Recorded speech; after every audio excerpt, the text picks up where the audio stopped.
Picture this scenario, if you will. It's 2007. You've got a brand new Shrek movie coming out in the summer of 2007, the third installment of the series, coming off of the success of Shrek 2, which was an even bigger success than the first movie. And you also have ABC announcing that they are going to be producing a Shrek special for the holiday season called Shrek the Halls.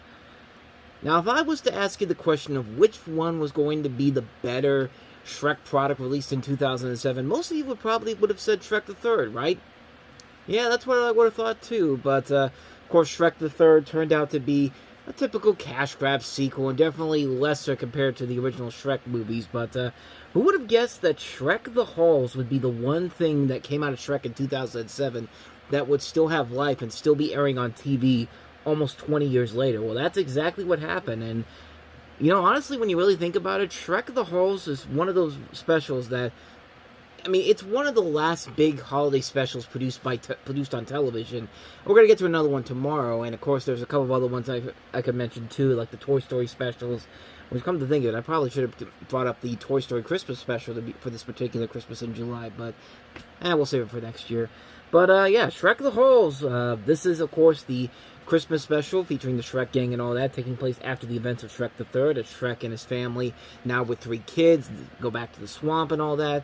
And so the story of the special is that Shrek has never had a Christmas before, especially a Christmas with a family. Now with his wife Fiona and his 3 kids, and you know, Donkey's trying to get him to the holiday spirit, and you know, Shrek has no idea how to put together a Christmas, so he has to go all the way to town to get a book on how to celebrate Christmas.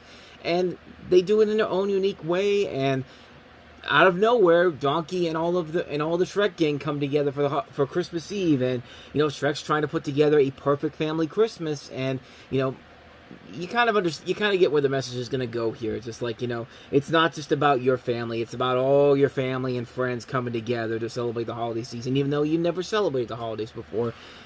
Life lessons are learned, and it's pretty much a standard special overall in terms of the story, but it's still a really good special overall. It's a really cool special to see not only the Shrek characters once again, but a lot of the characters being voiced by the actors from the movies. You got Mike Myers back, Cameron Diaz, Eddie Murphy, and Antonio Banderas returning from the movies.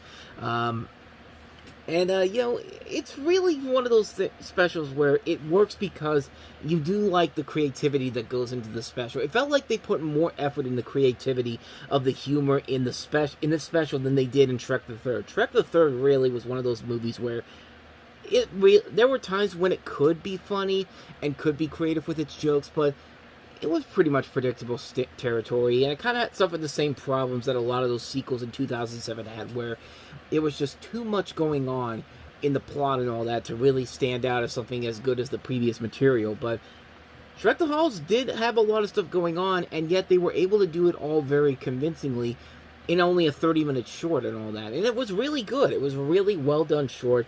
You got these little sub-segments where, like, they're trying to do these little vignettes, like you've got Donkey talking about, you know, his idea of what Christmas is all about, a Christmas parade, and then there's another segment where Puss starts to tell a story about the night before Christmas, and it basically ends with him playing with the tassels on Santa's hat, which leads to probably one of the funniest Puss in Boots shots I've ever seen. You thought his shot in Shrek 2, where he was looking at Shrek with like the cat eyes and all that, was funny.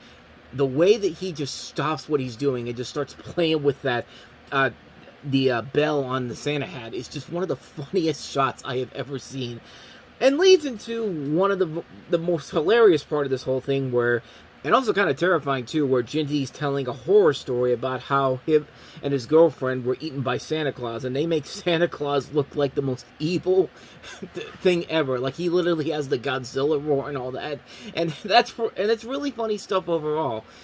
And again, you can kind of figure out what the lesson is gonna be. The whole lesson about, you know, Shrek's gonna be ruining the spirit of the holiday season. You know, there's gonna be a breakup, but luckily it's brief.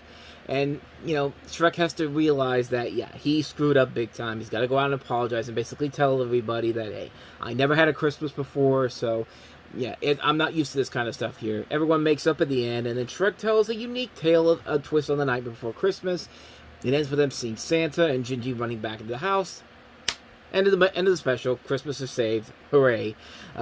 But yeah, it's a pretty standard story overall in terms of what the overall message of the thing's going to be. You can kind of figure out what it's going to be right away. But like I said, it works for what it is. It's a very fun special overall. And again, it puts a lot more effort into it than Shrek the Third did. Which, I mean, you got a big movie coming. You got a big third film in the franchise.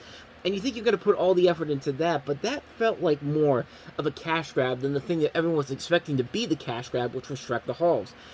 And Shrek the Halls has been seen on TV ever since then, man. It's a special that you see every year. For the longest time, it was on ABC, and then it moved straight over to NBC, and now you've been able to see it on multiple networks. It's been on TNT, TBS, and you can see why. It's a great fun special. It still holds up after all this time, and yeah, it's a really, really well done special, and really one of easily the strongest thing to come out of Shrek that year. It's a great special overall. It was really good, made by a lot of really good people behind the scenes. Gary Trousdale, the guy who gave us Beauty and the Beast, and also Hunchback of Notre Dame, among many other things. But what can you say, man? Shrek the Halls is something very special, and it was working very well, and it did a better job of giving Shrek something really good in 2007 than the big sequel everyone was looking forward to. So, yeah, take that for what you will. Shrek the Halls is pretty something special.